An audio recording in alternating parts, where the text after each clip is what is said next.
Come, come, whoever you are, wanderer, worshipper, lover of leaving, ours is no caravan of despair. Come, yet again come. Come, come, whoever you are, wanderer, worshipper, whoever you're leaving, cause it's no caravan of despair. Cause it's no caravan of despair. Cause it's no caravan of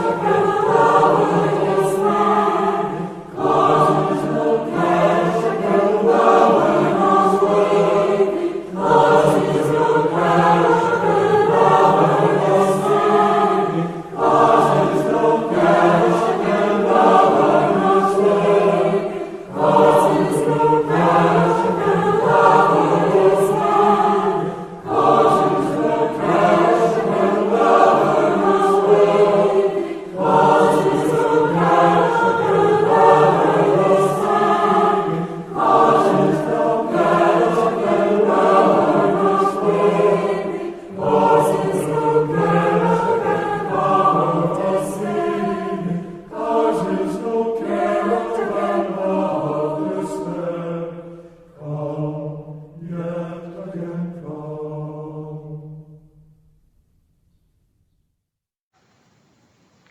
Welcome. So glad to greet you on this wonderful morning. May you find peace and joy and be comforted by the words that we have prepared for you this day.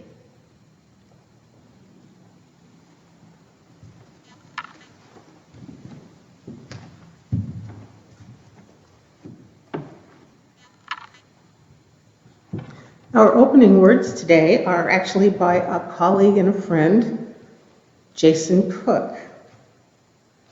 The great teachers in life. We seekers are on a quest to discover truth and meaning. Sometimes we think we've found it, wrapped up, glimmering with newness, straight off the intellectual assembly line. All the answers right here for us and others, if only they'd listen. But truth has a way of coming in disguise, sometimes wearing rags and sometimes finery, but so often cloaked from our immediate sight. And sometimes that which we have rejected, that which we have let go of, or decided was only for others, but not us. Those can be our teachers. Let our time of worship be an acknowledgement of the never-ending journey toward truth and meaning, and our appreciation of those we learn from along the way.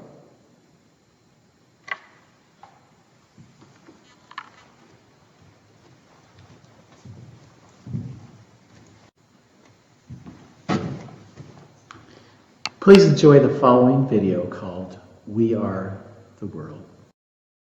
There comes a time when we heed a certain call, when the world must come together as one.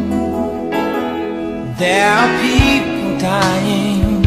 Oh, when it's time to lend a hand to life, the greatest gift of all.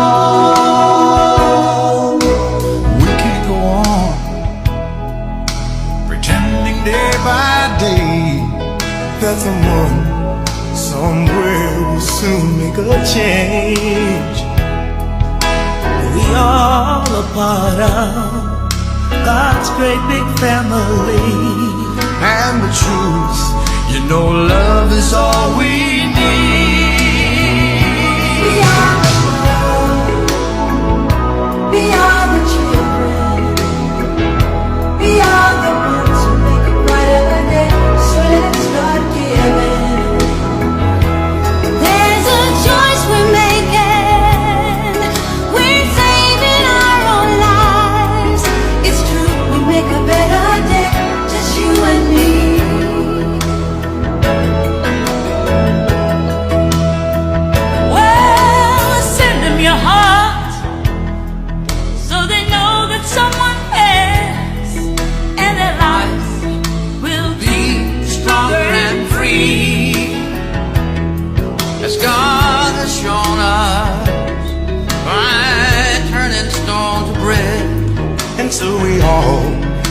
just lend a helping hand.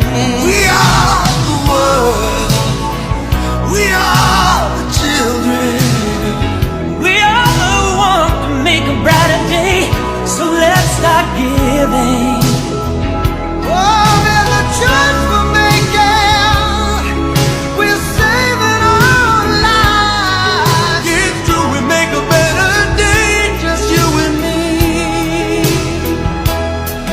When you're down and out and there seems no hope at all, But if you just believe, there's nowhere we can fall.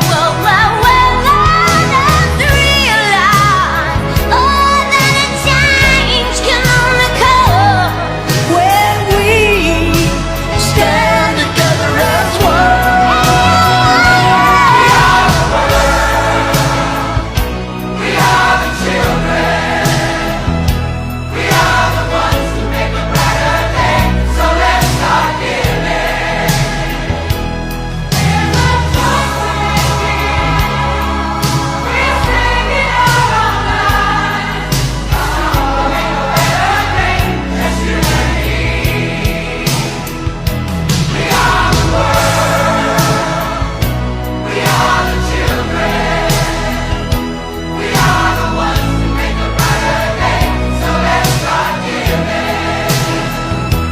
There's a choice we're making.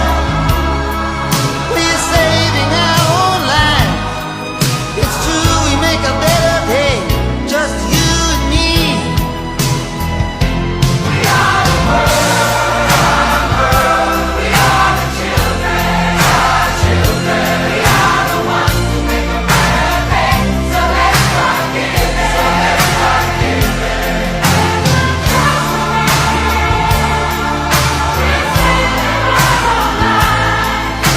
It's true, we make a better day, just you and me.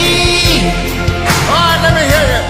We are the world. We are the world. We are the children. We are the children. We are the ones who make a better day. So let's start giving. Let's start giving. There's a choice we're making. We're saving our own lives. It's true, we make a brighter day, just you and me. Come on now, let me hear you. we are the world. We are the world. We are the children. We are the children. We are the ones who make a brighter day. So let's start giving. So let's start giving. There's a choice we're making. We're saving our lives. It's true, we make a better day, just you and me. Yeah, yeah. We are the world. We are the world. We are the children. Children. We are the ones who make a brighter day. So let's start giving. So let's start giving. There's a choice we're making. Yeah, we're saving our lives. It's true, we'll make a better day. Just you and me.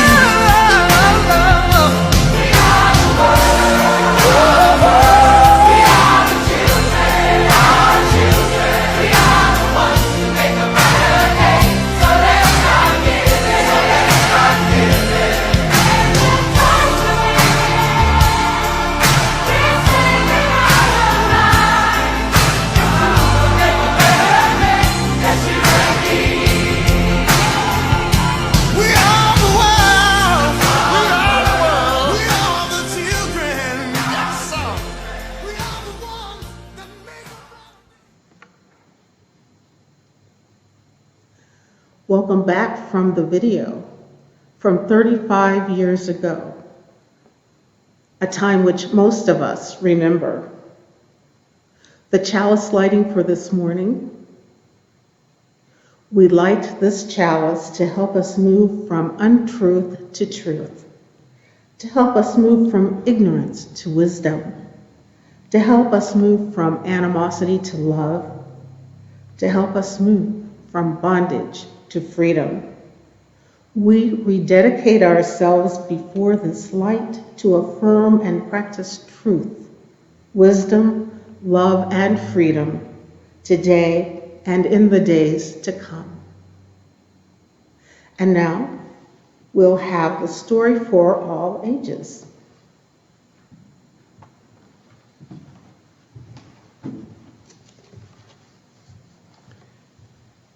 The Empty Cup. Good morning. Every day of our lives, we are all offered opportunities to see the world in a different way. The events in our world in the last few weeks offer some examples of how we sometimes need to change the way we think about the world. Should work in today's story, it shares an important lesson about how we should greet these changes. It is called the empty cup. One day, a wise Zen master had a visit from a famous scholar of religions who came to ask him about the religion of Zen. Instead of listening to the master, however, the visitor just kept talking on and on and on about his ideas, about all he knew about religion and the world. And after a while, this talking, the Zen master decided to serve tea. He poured the tea into the visitor's cup until it was full, and then he kept right on pouring. The tea poured out of the side of the cup, filled the saucer, then spilled all over the floor. Finally, the visitor yelled, "Don't you see that the cup is full? You can't get any more in." "Exactly," answered the Zen master, stopping pouring at last. "And like this cup, you are filled with your own thoughts and ideas. How can you expect me to give you new wisdom unless you offer me an empty cup?" As you can see, if we walk through life too full of our own ideas and opinions, we will never have room in ourselves for anything new. We will never be able to adapt and to change. We will never be open to the wisdom of a new way of being. Now, as we journey through this new world, may we always leave room in our cups. And now please join us for our joys and sorrows.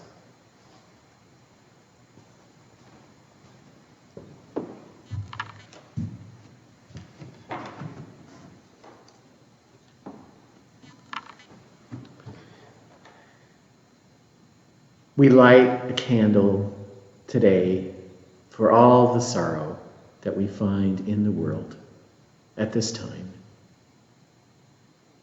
And may we hold each other close and help each other to make it through these times.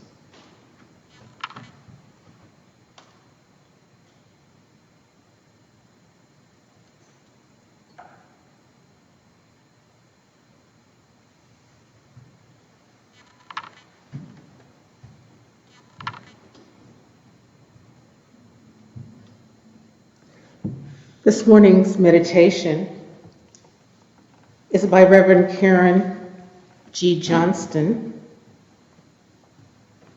Not just the what, but also the how. Wise ones say, we can be good, good enough, and imperfect, all at the same time. Wise ones say that we can listen to understand, not necessarily agree, and be moved by a truth that does not make sense to our lived experience, and let it change our world. They tell us also to raise up those who are trodden upon, to cultivate humility when the world would rather we grow certitude in our hearts. Wise ones remind us we can recognize that those who do harm do not always intend to, and that it is still ours to reckon with the impact. They tell us that we can say, I don't know, I'm not sure, and still be the warrior, still be whole, still be a teacher. In fact, the kind of teacher we long for, Wise ones tell us to pay attention to not just the what, but also the how. May this be the meditation of our hearts. May this be the words of our mouths, not just the what, but also the how. May we be the wise ones today and every day.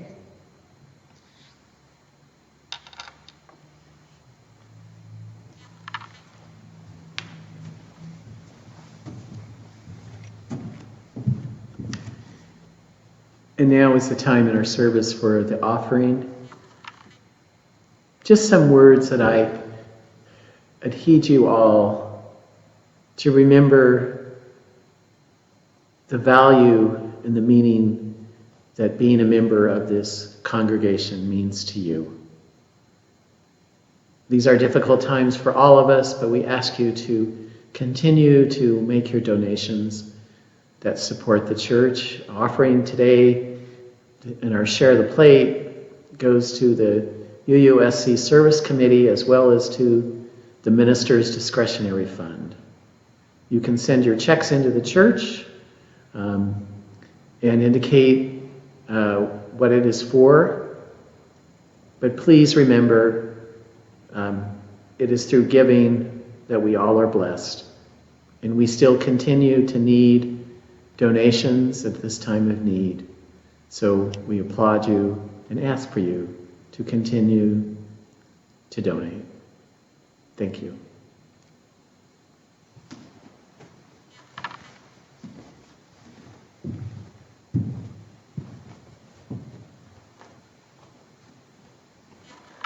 Maybe we could take just one deep breath.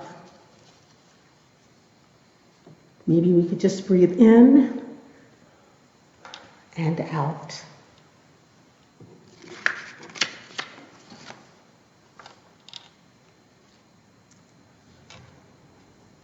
One of our congregants joked on Facebook during our first live-streamed Sunday service that the reason the sound went out was that someone must have taken off their shoes. Get it? No shoes, no service. Right now, I'm trusting that you are all fully attired and ready to help keep the service going. I've laughed at that no shoes comment several times, and then I got on the internet and looked for, well, what else do people think is funny about the coronavirus? So I've watched a few of the humorous videos. One I particularly liked was one of a woman dressed in a red velvet robe and it's this big leopard print shower cap. She was praying to the Lord. And she said, "Oh Lord, I am not a teacher. I have no training in homeschooling. I know nothing about math. But if you can help them to know that carrying the 1 to the 10th place will make things all right." Anyway, you get the gist. And I think she also prays not to go to jail. So are there a few of us who are starting to feel that way? Feeling cooped up? Wondering if we can cope with our loved ones in this time of stress? It becomes even more clear to us that this is serious business. Because Friday, the Illinois Governor Pritzker announced a shelter-in-place order. So we have gone just beyond, far beyond, just having our children home from school. That means that almost all businesses are closed and most people will be staying home. Remember the blackouts of 1977 and the resulting baby boom? Well, I wanted to find out the percentage of increase. So I looked it up. And according to Snopes, that was a hoax. There was not a discernible uptick in birth rates. But did you believe that just as I've believed that these 40 years? So I'm thinking, okay, maybe we are not going to get a baby boom. But I'm betting on pounds gained. And I'm hoping that I am not going to add to that statistic. The only physical activity that was offered in the governor's speech was to go outside and walk. Well, that sounds healthy. Just remember to keep 6 feet away from anyone you meet. So do we cross the street to avoid our neighbors? We introverts are mostly cruising through the restrictions that tell us to stay home. But extroverts are so over all this isolation. In general, we're all mostly cooperating. Well, maybe not some of the younger ones in particular who want to own their own lives. Just think of all the graduates who are not throwing their caps into the air and the valedictorians who are not giving their speeches. All the sports hopefuls who are losing their turns to be champions. So many disappointments, but so many opportunities too. Most of us are cooperating though, because as the song said, we are saving our own lives and the lives of strangers and the lives of the most vulnerable. This is our gift to each other. This is the gift that keeps on giving. Maybe it's time to rediscover the art of letter writing or phone calls instead of texts. It is a time for reaching out, even though we cannot go out. Is this the time to finish that novel? To finish those paintings, to start spring cleaning? Is this a time of reflection and a time that we can all use to look inward? Because this is affecting us all. But let's think and let's look outward to all the people who need us right now. This is probably the only time in history that most of the nations of the globe have been united. It doesn't help to think of this pandemic as the fault of one nation. Blame as we might, it doesn't change anything. We are still all in this together. What if it turned out that this hiatus in production led to a significant turnaround in toxic emissions? What if science deniers decided that research and technology have intrinsic worth? What if those of us in this congregation became more woke to the needs in our community and found that we are needed more than ever in this fight for equity? What if we found that technology is our friend and that it offers greater opportunities for creativity in our worship services and more ways to come together as we do our holy work? Let us know each other better and find joy in the different ways that we are sharing our lives. Let us hold the world in our heart and save our own lives. May it be so. All right, you can kick your shoes off now.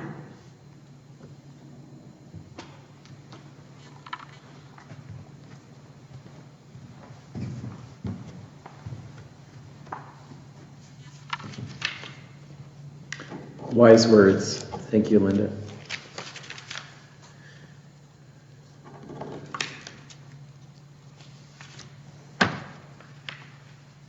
Before I offer you the closing words, I would just like to briefly let you know that you are in mine and Lynnda's hearts.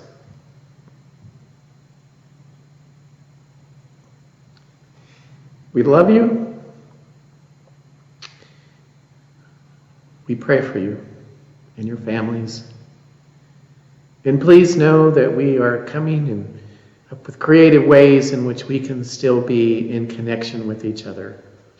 A group joined us for our read on Thursday and really had a really enjoyable time, so we invite you to join us for that. We'll be launching some other things this week of other ways in which we can all connect. But know that we are here by way of phone call, by way of email, by way of text, to support you and to help you through this time. And our closing words are offered by the Reverend Scott Taylor, called Wisdom Patiently Waiting. There is a wisdom woven into history, captured in myth and story, lodged somewhere deep inside each of us. It sits silently, patiently waiting, hoping we will listen, ready for us when we decide we are ready for it. Go in peace. For people. Oh, yeah. Are we still on? And so, to continue to involve more people in the worship service, Lynnda and I are asking those who would like to do readings, who would like to do reflections, to contact us. And together we will begin to, as we move forward in this, have you involved and engaged in the service. So just send us an email, text, or whatever, and let us know that you're interested. And sometime this week we'll gather you together and begin to incorporate how you can be utilized into the service. So thank you.